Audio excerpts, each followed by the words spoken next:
Laymen's evangelical fellowship స్థాపకులు దానియేల్ గారు 1961 సంవత్సరం నవంబర్ 25వ తేదీన చేసిన ప్రసంగము. రోమపత్రిక 10వ అధ్యాయము 16వ వచనము. అయినను అందరూ సువార్తకు లోబడలేదు. ప్రభువా, మేము తెలియజేసిన సమాచారం ఎవడు నమ్మెను అని యెషయా చెప్పుచున్నాడు గదా. పరిశుద్ధుడైన పౌలు తన సొంత ప్రజల తప్పైన ఆసక్తిని గూర్చి తన విచారాన్ని తెలియజేయుచున్నాడు.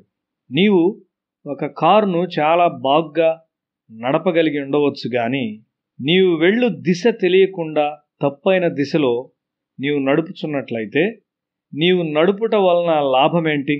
యూదా ప్రజలు తమ ధర్మశాస్త్రాన్ని గూర్చి గర్విస్తారు. నీవు నిజంగా ధర్మశాస్త్రమునకు విధేయుడు ఒకటకు ప్రయత్నించినట్లయితే అదెంత కష్టమైనదో నీవు కనుగొంటావు. దాన్ని చేయుటకు దానికంటే ఎక్కువ శక్తి గల యేసుక్రీస్తును వెదకుటకు నీవు నడిపించబడతావు. దేవుని యొక్క కృప ద్వారా మాత్రమే నీవు ఒక క్రైస్తవునిగా ఉండగలవు. నీవు ధర్మశాస్త్రాన్ని చదువునప్పుడు సిలువ యొద్దకు నీవు నడిపించబడతావు.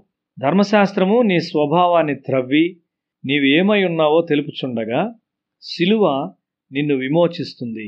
యూదులు తమ మోసకరమైన హృదయాల ద్వారా గుడ్డివారయ్యారు. నీవు పశ్చాత్తాపడకుండా సువార్తను నమ్మలేవు. ధర్మశాస్త్రములో నీవు మతపరమైన చట్టము మరియు నైతిక చట్టాన్ని కలిగి ఉన్నావు. నైతిక చట్టము ఈనాటి వరకు మరియు అన్ని కాలములకు మంచిదిగా ఉన్నది. మతపరమైన చట్టము క్రీస్తు ద్వారా కొట్టివేయబడింది. యేసు నైతిక చట్టాన్ని నెరవేర్చాడు. మనము దాన్ని నెరవేర్చుటకు మనలను బలపరుచున్నాడు. ఆ అజ్ఞాన కాలములను దేవుడు చూచి చూడనట్టుగా ఉండెను. ఇప్పుడైతే అంతటను అందరూ మారుమనసు పొందవలనని మనుషులకు ఆజ్ఞాపించుచున్నాడు. అపోస్తలుల కార్యములు 17వ అధ్యాయము 30వ వచనము. సువార్త దేవుని యొక్క వెలుగును మన హృదయంలోనికి తెచ్చును. కానీ చాలామంది బోధకులు దేవుని దృష్టిలో శుద్ధులుగా లేరు.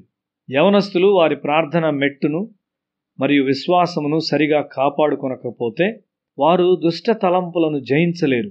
క్రీస్తు యేసు ద్వారా మన తలంపుల్లో కూడా విజయాన్ని చూడగలం. జాన్ వెస్లీ మరియు అతని వెంటనున్న యవనస్తులు ఒక పరిశుద్ధ జీవితమును వెదికారు. దేవుని ఆజ్ఞలను గైకొనుచు పాపమును అధిగమించి జీవించుటను వారు వెదికారు.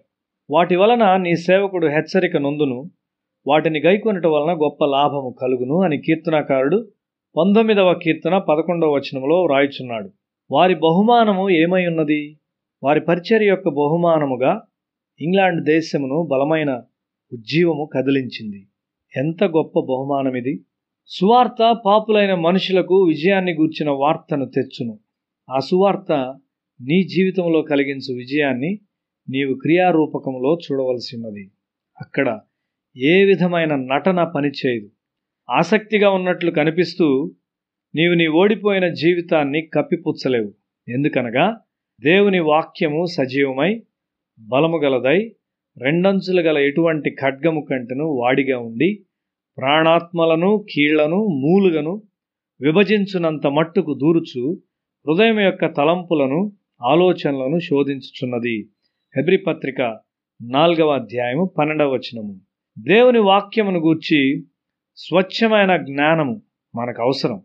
ఆత్మీయ నాయకులను పొందుట చాలా కష్టము. జాగ్రత్తగా ఉండుము. గొప్ప ఉత్సాహము మాత్రము చాలదు. మనము ఆత్మలో జీవించవలసి ఉన్నాము. చెడు తలంపులు నీలో నుండి తొలగించబడేంత వరకు దేవునితో రాత్రి వెంబటి రాత్రి పోరాడుము. బైబిల్ అంగీకరించనిది ఏది నీలో కనబడకూడదు.